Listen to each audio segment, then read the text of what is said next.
आपका इस पर कोई टेक है क्या? क्योंकि बहुत सारे पॉलिटिकल एनालिस्ट के जरूर कह रहे हैं कि इंडिया क्या कर रहा है, हम तो देखते रह गए और पाकिस्तान वर्ल्ड स्टेज पर इतनी बड़ी लीड ले गया, मीडिएशन कर रहा है। बताइए जरा, वहां पे यूएस ईरान दोनों आ रहे हैं, सब उनकी सुन रहे हैं।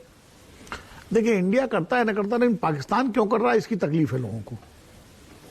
मीडिएशन, अगर ये मीडिएशन मान लीजिए जिनीवा में हो रहा होता, ये कतर में हो रहा होता, ये अगर फ्रांस में हो रहा होता, लंदन में हो रहा होता, तो हमें कोई तकलीफ नहीं होती।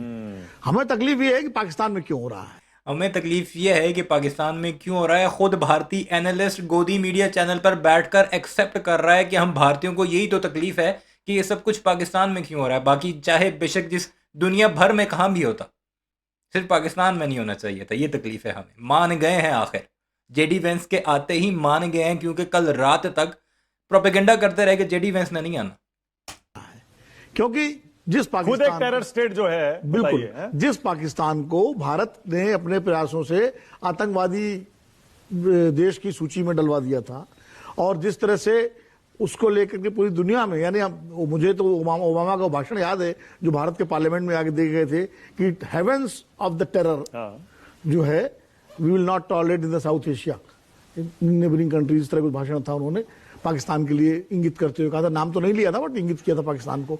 तो पाकिस्तान आज वो पाकिस्तान शांति का मसीहा बना बैठा है। हम चाहे कितना भी कह लें, लेकिन वो तो प्रचार करेगा ना इसका। भाई, हर देश को अधिकार है अपने उपलब्धियों का या अपने उसका प्रचार करने का। तो पाकिस्तान पूरी दुनिया में कहेगा कि हमने, अगर उसको कामयाबी मिली, अगर ये सीज फायर परमानेंट हो जाता है, मान लीजिए अभी तो आधार में है कि क्या निकलेगा और क्या क्या चीजें होंगी, लेकिन मान लीजिए कुछ अगर पॉजिटिव रिजल्ट निकल आते हैं जो दुनिया के हक में है, तो उसका श्रेय तो लेगा, बिल्कुल लेगा। हम कितना भी अपने को कहने कि नहीं नहीं साहब उससे कुछ फर्क नहीं पड़ता, लेकिन श्रेय तो लेगा। तकलीफ हमारी ये है, ये फ्रांस को श्रेय मिल जाता तो तकलीफ नहीं होती। बिल्कुल नहीं होती। हमारी तकलीफ ये है, भारत तो वैसे भी मीडिएशन वगैरह में कभी भारत रहा नहीं है। मैं, हम तो खुद किसी का, कश्मीर में हम कहाँ किसी का मीडिएशन एक्सेप्ट करते हैं। हम तो कहते हैं दो देशों के बीच मामला है, हम पंचायत नहीं करेंगे। लेकिन पाकिस्तान मीडिएटर बन रहा है, ये भारत के लिए जो है। एक जमीर भाई फिर से जुड़ गए। दीपक जी आ रहा हूं, जैनी साहब उसके बाद आ रहा हूं। We are getting some breaking news.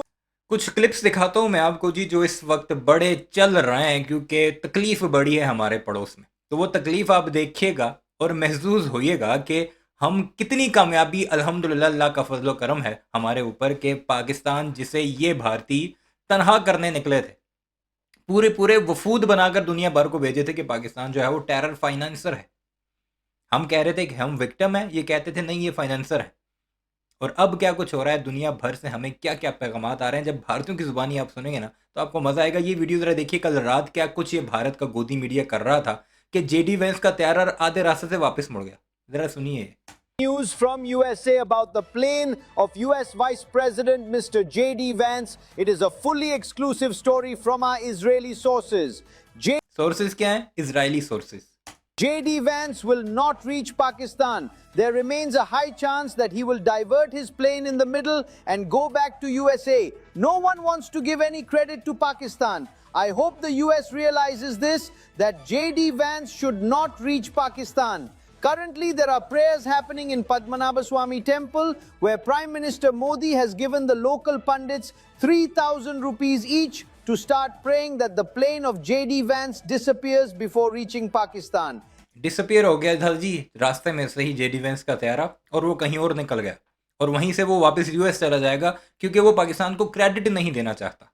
ये भारत का मीडिया बाकायदा कहता रहा, सिर्फ ये नहीं, पूरा भारत का मीडिया इस पर लगा रहा कि इजरायली सोर्सेज ने हमें बताया है। लानत तुम पर, तुम्हारे इजरायली सोर्सेज पर। It will not reach. It will never reach Pakistan. I can guarantee you. I can guarantee you it will not reach Pakistan. ये गोदी मीडिया पर बैठकर गारंटियां देते रहे रात को। दुनिया जिसे टेरर का एपिसेंटर कहकर कोसते नहीं थकती थी, आज उसी पाकिस्तान की किस्मत ने ऐसी पलटी मारी है कि यकीन करना मुश्किल है। बारूद की भाषा में बात करने वाला मुल्क की जुबान से अब कूटनीति वाली भाषा समझ से परे है। इस्लामाबाद में कल की महाबैठक का ठिकाना नहीं है, लेकिन शहबाज शरीफ के फोन की घंटी का बजना बंद नहीं हो रहा। फ्रांस के राष्ट्रपति मैक्रों, इटली की पीएम मेलेनी, जर्मनी के चांसलर फ्रेडरिक मर्ज, लिस्ट बहुत लंबी है। हद तो तब हो गई जब Britain, France, Italy, Germany, Canada, Denmark, Netherlands, Spain, यूरोपीय कमीशन, यूरोपीय काउंसिल और जापान के लीडर्स की ओर से ज्वाइंट स्टेटमेंट जारी किया गया, जिसमें अमेरिका वो लाल टोपी वाले साहब जाहिद हामिद साहब अक्सर कहते थे कि अनकरीब कुछ सालों का टाइम ही वो बताते थे कि दुनिया के फैसले पाकिस्तान में होंगे। हम बड़ा मजाक उड़ाया करते थे कि लाल टोपी वाला झूठ बोल रहा है, वैसे ड्रामे कर रहा है, और अब सच हो रहा है। बंदे की गुड्डी चढ़ गई है। वैसे और ईरान के बीच हुए 2 हफ्ते के सीज फायर का स्वागत किया गया, तो वहीं इस स्टेटमेंट में पाकिस्तान और सभी पार्टनर्स को धन्यवाद कहा गया जिन्होंने इस महत्वपूर्ण समझौते को बनाने में मदद की थी। दुनिया के नक्शे पर धुंधली पड़ती छवि को चमकाने के लिए पाकिस्तान सरकार को अमेरिका ईरान वार्ता के रूप में एक सुनहरा मौका मिल गया है, और यही वजह है कि इस्लामाबाद ने विदेशी मेहमानों के लिए अब पलक पावड़े बिछा दिए। पाकिस्तान के उप प्रधानमंत्री शाह अख्तर ने ऐलान किया है कि समिट में शामिल होने वाले तमाम डेलीगेट्स और इंटरनेशनल जर्नलिस्ट को अब पहले से वीजा लेने की जरूरत नहीं होगी। वॉर रुकवा दी चच्चा। All you Pakistanis in the comment sections, you will always be our छोटा भाई, okay? बड़ी बहन हमेशा इंडिया ही रहेगी। भारत बाप है, भारत बाप है। भारत बाप नहीं यार, माता है, माता। इतना नहीं समझाया तुम्हें रूबिका बीजेपी ने अभी तक? Bro, didn't even hesitate. So, predictably, Indian news anchors are quite upset with Pakistan in the spotlight this week. Trump was threatening nuclear holocaust, the genocide of an entire civilization, and then suddenly there was a pause. Pakistan helped broker a 2-week ceasefire between US, Iran and Israel. But सबसे अहम मुद्दा कुछ और है studio जीवीज की नाराजगी का या वरी का। वॉर पापा को रुकवानी थी, धुरंधर हम बनाए, वो भी 2-2 पार्ट, और क्रेडिट मिल रहा है ब्लडी पाकिस्तानियों को। पाकिस्तान रियली? पाकिस्तान रियली? और कोई नहीं मिला था ट्रम्प को? नहीं। Anjana at 5 PM। Pakistan really? Mister Donald Trump, कोई और नहीं मिला था आपको? Anjana by 9 PM। पाकिस्तान ने तो कुछ किया ही नहीं यार, what's the big deal? वो सिर्फ यहाँ से वहाँ लिफाफा पहुँचाने वाला भूमिका में था। अपने ही भारतीय, अपने ही गोदी मीडिया एंकरों को जलील कर रहे हैं, साथ ही मोदियों के, साथ ही इन गोदियों के पापा नरेंद्र मोदी को भी। ये हालात बन चुके हैं भारत में। इससे ज्यादा कुछ नहीं। ओनली लिफाफा पहुंचाना फ्रॉम वन जगह टू द अदर, ये कोई असली डिप्लोमेसी थोड़ी ना है, ये तो है पाकिस्तान की कॉपी पेस्ट वाली डिप्लोमेसी। मुनीर को पहचाना भी बड़ा मुश्किल हो गया, और जब भी अमेरिकी राष्ट्रपति ट्रम्प से मुलाकात करनी हो तब भी सूट बूट में आ जाते हैं आसिम। अब इन्हें प्रॉब्लम हो गई है आसिम मुनीर के पेंट कोट से, कि वो पेंट कोट पहन कर क्यों आए। ये जरा सुनिएगा। आसिम मुनीर जब जेडी वेंस से मुलाकात करना हो तो भी सूट बूट में आ जाते हैं जनरल मुनीर। तो इस पहनावे को ऐसे ही जाने नहीं दिया जा सकता है वीना सीकरी मैम, क्योंकि यहाँ पर जरूर कोई बड़ी बात होगी। आप बाकी लोगों के सामने तो रसूख दिखाते हो, फौजी वर्दी में अपनी ताकत दिखाते हो, मैं फौज का, मैं सबसे बड़ा, मैं ये हूँ, लेकिन यहाँ पर आपको वैसे ही वेलकम करने के लिए पहुंचना होता है। इसलिए ये सवाल है।